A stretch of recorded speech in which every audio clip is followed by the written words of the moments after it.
Sometimes I get some heat for how good I think Connor Zary would be. I want to clarify a couple of things. I mean, he's still unfortunately not signed today, but I found a Reddit post that I really, really liked about Connor Zary, and I wanted to talk about how recent news relates back to Connor Zary and why this is genuinely important if he can figure out his injury issues. Guys, welcome back to Pixel Plus Hockey. If you could make sure to hit that subscribe button, it would be so greatly appreciated. And thank you so much to those that are already supporting me. I'm almost at 1,000 subscribers, so it's all just very humbling. Thank you so much. Now, one of the biggest questions that I've been thinking lately of how's Connor Zary's contract will end up. Like, where exactly does he sit?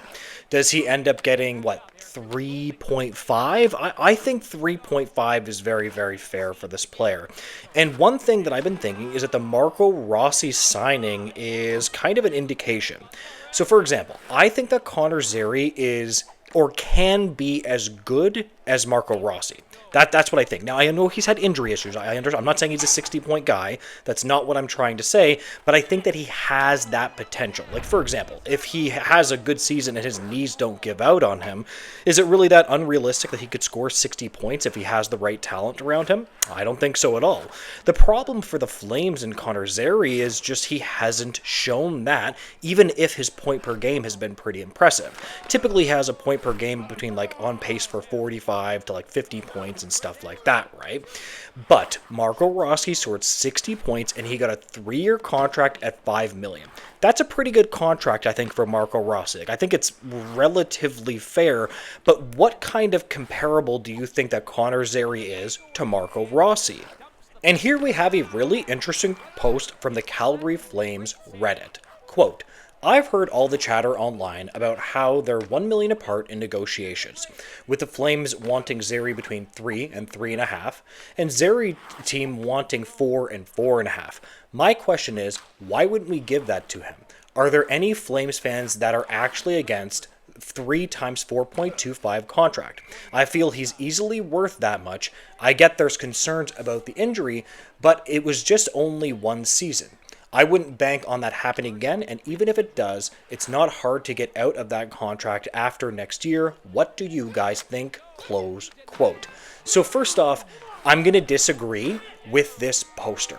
I think that if you're going to get 4 and 4.5, I think that you have to put up a healthy, full, complete season where you score maybe 50 points. I think that is completely fair. At the end of the day, the most games Connor Zary has ever played in his NHL career is 63. That's 20 games short of a full season. That is not good. That's missing 28 to 30% of the season. That's red flags. I'm sorry. A lot of the time being an NHL player is just being able to show up to be an NHL player, especially for goalies, just essentially not getting injured. I understand what this Reddit poster is trying to say. Essentially, they're saying, listen, this guy's talented enough to be about 4.5, but can you not understand it from the Calgary Flames point of view as well, where they're worried whether this guy's even gonna play? Wouldn't that worry you if you were a manager? Think about it. If you were a manager, you'd be like, if this guy can't start games and his knees are giving out on him, I would be very, very concerned. And yes, it might not be a plaguing issue yet. Yes, he's young. I understand all of what you guys are going to say. I get it. I just totally understand where the Calgary Flames are coming from. I think when it gets to this point, a 1-year deal is actually very logical. The reason for that is, okay, we're not meeting anywhere. Why don't we meet in the middle in terms of dollar amount and just do a 1-year deal? So let's say he wants 4.5. Let's say the Flames want 3.25. Give him 3.75 in 1 year, prove it, go off, and if he gets injured again, that's a big, big red flag. You will always hear this on this channel. The number one thing that I, as Pixel Plus Hockey, absolutely hate is when players miss camp over silly stuff like this. Even when William Nylander was, he went way far. He went way the distance. He went to December or something like that year. Honestly, the whole time, I didn't have a YouTube channel at that point. I was just thinking, just to sign him to a 1-year deal. Show up, we'll give you $5 million, here's a 1-year deal, go score 80 points and we'll pay you big the next year. What's the issue with that? Like, it's not that complex. You can understand it from the player's position, but if this guy keeps getting injured, he is a negative to your franchise.